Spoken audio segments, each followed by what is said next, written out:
All right, good afternoon, everyone. We would like to welcome you to our Fall 2020 Higher and Post-Secondary Education Applied Project poster session. Thank you all for being here. First, we'd like to, of course, welcome our presenters and our graduate students who will be sharing with you all shortly about some of the work that they've done over the last 15 weeks, although in many cases for many of our students, this represents a longer engagement with the topic, whether it's through their own professional careers or through practicum experiences. But what this culminating project will give you an opportunity to do is to learn a little bit more about the things that they've been able to research and gather data on and share findings related to critical and timely issues within higher and post-secondary education context. I should have started by saying my name is Kia McGuire. I'm an associate professor in the higher and post-secondary education program. My gender pronouns are he, him, and his. Um, and I would also like to acknowledge the ancestral homelands of the Acme, Atham, and Peepash peoples' lands, which we all are working from and learning on. And so I would like to start by simply sharing a little bit about the program and more importantly, where this project fits within that within students' learning experiences. And then I'll turn it over to my colleague, Dr. McIntyre, who will share a little bit more about the floor of the events for today. Again, our higher and post-secondary education program is an opportunity and a learning experience that's really geared to prepare professionals to work in a variety of contexts on college and university campuses. One of the things that has become a core identity of our program has been the process by which we help and work alongside students as they learn ways to gather data, analyze data, all in the service of improving higher education practice and policy wherever they may be located. And so this applied inquiry or applied project, that poster session that you see here today is a culmination of a 15-week exercise or experience. During the first 7.5 weeks, our students have an opportunity to design a project. Of course, these projects are oftentimes very ambitious, and over our 15 weeks, we are able to pare it down into something that is not only manageable, but that will be impactful with the data that they're able to gather. And then in this session B of the semester, students are able to carry out their research project. And we'll get a little bit towards this at the end of the session today when we give some thank yous, but you should know this represents not only the work of our students and the faculty who are in the classroom, but also a number of mentors who sign up to work with students along and help give feedback on their projects as they're being designed and carried out. So we look forward to you all engaging with our students today, asking them questions, learning about their research, and hopefully having a very invigorating conversation. So at this point, I'll turn it over to Dr. McIntyre, who will say a little bit more about how the rest of the afternoon will be spent.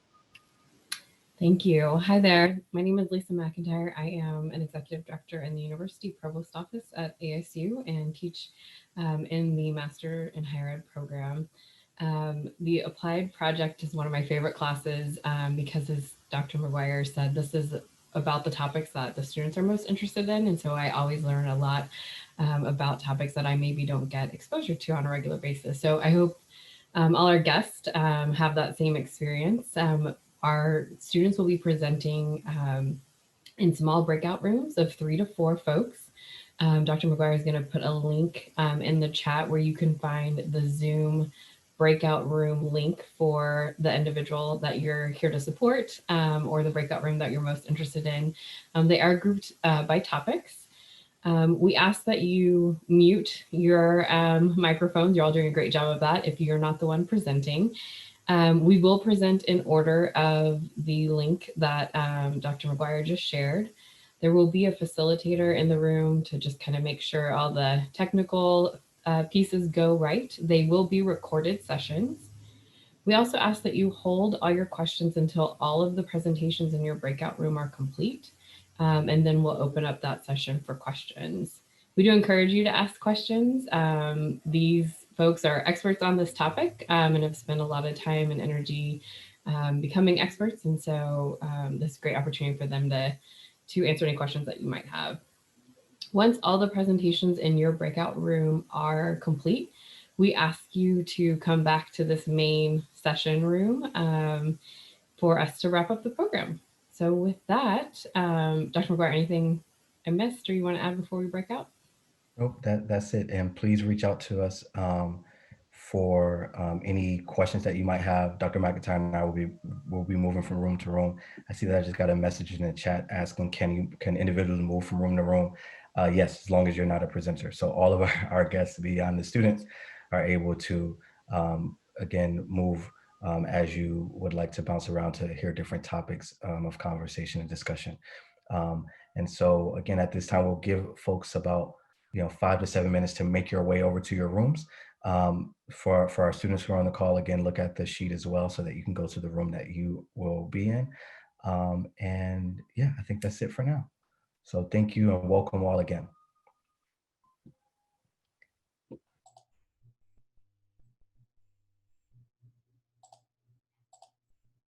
Okay, so hopefully everyone can see my screen.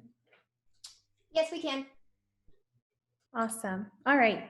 So hello, I am Diana Cortez. I work in the Herberger Institute Advising Office of Student Success, also known as the Undergraduate Advising Office at ASU.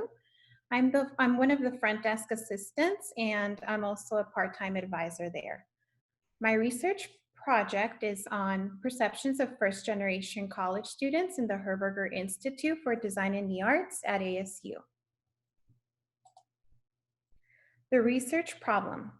As a first-generation college student myself, I understand the difficult challenges of navigating college, and I want to make sure that in my role as a higher education professional, I understand the challenges our first-generation college students are facing, and I want to make sure that we as an undergraduate advising office are there to support them, especially when they don't have that kind of support from their parents or a family member. I want to make sure that our college provides them with the necessary tools to succeed and make it a little easier for them. The purpose of this study is to learn about generation undergraduate college students and the Herberger Institute for Design in the Arts and their perceptions of the resources and programs that the Herberger Institute Office of Student Success offers and how it can better improve their support services for them. The question that will guide this research will be, what are the challenges that Herberger first-generation college students face while in college, and what can the Herberger Institute Office of Student Success do to better serve their needs? In this qualitative research project, I interviewed 4 undergraduate first-generation college students from the Herberger Institute to learn more about their experiences in the advising office and to answer my research question. Out of the 4 participants, participant number 1 was a senior, participant number 2 was a sophomore, participant number 3 was a junior, and participant number 4 was a sophomore. So I emailed all first-generation college students in the Herberger Institute and chose the first 4 respondents who volunteered to participate in the interview. I recorded, transcribed, and analyzed all interviews by coding and looking for themes in the data. After reviewing all 4 interviews and coding the interview transcripts, I found 3 key findings, which were students lack knowledge in financial aid and how to find and apply for scholarships. Career planning and professional development was highly requested, and course guidance and staying on track to graduate were the main reasons when seeking academic advising. Lack of financial aid and scholarship knowledge was was one of the themes that kept popping up a lot when I was reviewing all the interviews and looking for specific codes and themes. Financial aid and scholarships were very common themes throughout all of my 4 interviews. And these are direct quotes from the participants. So participant number 3 said, so I think it would be cool if there were like more resources for first generation students about how to apply for scholarships or loans and that kind of stuff. Participant number 4 said, I knew that the FAFSA was an option. I knew that was the thing I had to do when I had done it. I wasn't entirely sure how it works. I can't say I'm entirely sure how it works now. Participant number 1 said, scholarship workshops like how to apply for scholarships. I know MCC did that every once in a while throughout the semester, and like also financial aid opportunities or like workshops to fill in your financial aid and stuff so that you can get the most money out of it. Career planning and professional development was another common theme that I found throughout these 4 interviews. And participant number 4, these again are direct quotes from the participants. She said, or I'm sorry, participant number 4 said, okay, I'm in college, but where career-wise? How do I get a good career? How do I plan out my future and career? And participant 1 said, how to start your career outside. And I wish that they had like more opportunities for classes that are like preparing you for that sort of stuff. Course guidance and staying on track to graduate. So this is another, when during my interviews, I asked them what were the main reasons why they would seek academic advising. And these are some of the direct quotes from the interviews that I got. Participant number 2 said, I think for me, it's a lot of just making sure I'm on the right track. If I have questions about things, I always tend to go to my academic advisor. Participant 3 said, I usually seek academic advising if I don't know what classes to take. And participant 4 said, so I guess when I schedule appointments with my advisor, it's more kind of figuring out my major and my classes. Implications. So as of right now, the Herberger Undergraduate Advising Office, they do not have a program specific to supporting first generation college students. So I think now would be a good time to implement something that will target this population of students. I would suggest we work closely with our first generation college students to support them, not only in their academics, but also in their financial and career needs as well, since those were very common themes and issues that the participants shared during their interviews. They focused a lot, or they expressed a lot of, they needed a lot of help with figuring out how to pay for their education and also how to look for scholarships and how to apply for them. They really suggested that the advising office host workshops on how to fill out your financial aid application or how to fill out scholarship applications. Also, I kept hearing a lot of loans, how to apply for loans, how do loans work. So I think that I would suggest that the Herberger Institute Advising Office would also work closely with the Financial Aid and Scholarship Services Office at ASU and find a way to better connect our students to these financial aid and scholarship resources. I would also suggest that the advising office, coordinates with the financial aid office to find ways of better helping these students when it comes to financial aid and scholarship needs. Another thing that I thought about while working on my research project was having the Herberger Institute Advising Office have financial aid and scholarship representatives host workshops for our students during their ASU 101 courses or throughout the semester. And that is all for my presentation. Thank you. Thank you so much. So thank you for that, Jordan. So I have to say, this is my first time participating in a virtual poster session, and that felt like a whirlwind, but in a good way. So thank you all for your presentations. Both Dr. McIntyre and I had an opportunity to hop around from room to room. I'm actually going to stop talking and turn over to Dr. McIntyre, and I'll say a little bit more to close us out at the end. All right. I just wanted to congratulate all of you. You should be very proud of what you did. I know this semester was like none other. Just like Dr. McGuire, that was my first virtual poster session. And I just want to commend you all on your resilience and determination in making it work. We had all kinds of fun challenges to work through, and we all did it and had great communication. And I think you all, just the potential is limitless for all of you. So I wish you all the best of luck. I hope to hear updates from you all where your careers take you, and always here as a resource for you all. So I see all the applause and celebrations going up. It might be a bit much to unmute and do a round of applause, but want to thank all the guests, family members who were able to join us today. That is one of the great things about our virtual opportunity, is that I think we might have been able to expand our audience a bit more.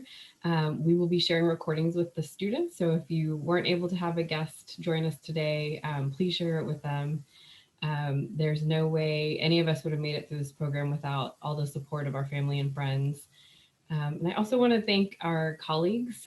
So every student in this part of the project has access to a professional mentor who's met with them multiple times throughout the semester and giving them feedback and encouragement. And so thank you all for doing that for our students. It really was great to see the feedback and insights, and having that other perspective to bounce ideas around was really helpful and benefited the work. So all right, well, I'll stop gushing. Dr. McGuire, what did you have? Yeah, so just one more thank you before we move on, which is to Jody and her team, who have handled all the logistical responsibilities for today, is setting up the virtual rooms, making sure all the Zoom links work, and making sure that we have facilitators in each room. So thank you to Jody, Ashley, Pinnock, Liam, Caitlin, for your support and making sure that this program went off without any hiccups. So thank you all very much for making this easy for Dr. McIntyre and myself. I also would just like to echo Dr. McIntyre and thank our mentors. Usually we have like mentors and program instructors like raise their hand. I think there's a reaction to do that. So if you know how to raise your hand or put a thumbs up, maybe. If you want to put a thumbs up, how about that? So that we can acknowledge all of our mentors and program faculty who teach and work alongside our students throughout the program. Your support is sincerely and deeply appreciated. As you all know, I think one of the biggest strengths of our program is that we have meaningful and long-lasting relationships with individuals who are educators and scholars working both at ASU, but also across the Valley, and sometimes as well as in other states. And so we appreciate the support that you provide, and the mentorship, and the learning that you, or the way that you help to expand the learning of our students in our program. So thank you very much for that. And most importantly, I want to say congratulations and thank you to our students. I'm sure it cannot go overstated, I think, how unique this semester has been. And you all continue to approach the project and your capstone experience with enthusiasm, with a level of dedication, a level of flexibility and creativity that I think I was just excited to see, and gave me also energy as I entered and worked with you all over the last 7.5 weeks. And so I know very few things feel like is normal as far as celebrating things in this particular context. But we do hope that you will find time to honor this moment in some way, to reflect back on all of the hard work that you've accomplished over your time in the program, and that you are able to enjoy at least a moment of reprieve with family and friends and colleagues, because what you have accomplished, not only today and throughout the semester, but over the program, is definitely worth celebrating. And it's been our pleasure to be on this journey alongside of you. So there's just two more things before we wrap up. So first one is kind of an announcement of sorts, which is at the very end, we'll ask all mentors, program faculty, and students to stay on the call so that we can take a photo. We may have to take multiple photos. I actually don't know how this works, taking photos in Zoom, but Jody will be here to assist us with that.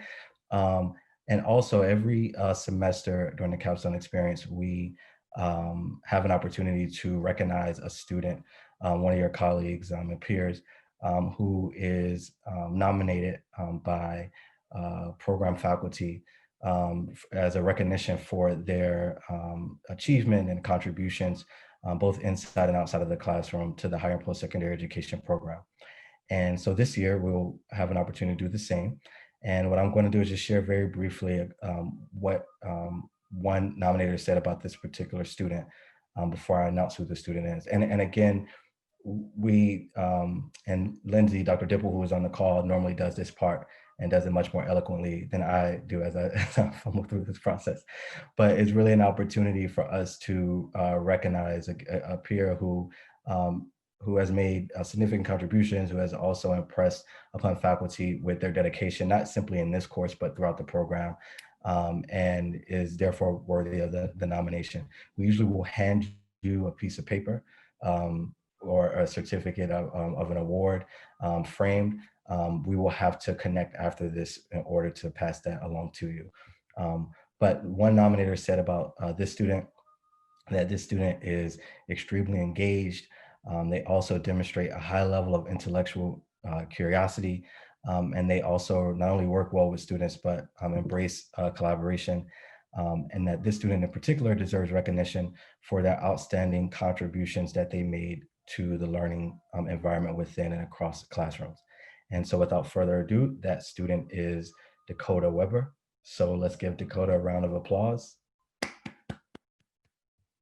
also, Dakota, congratulations. I know you didn't know this was happening. You and I can connect after to make sure that you get your certificate and award. But again, congratulations, and for an award that's well deserved. Okay. Yes, you're welcome. You're welcome. All right, so we're going to stop there. Again, thank you for everyone who came and visited with us. We'll ask for the students and program faculty and mentors to stay on so that we can get one picture, and we'll share that out with everyone as well.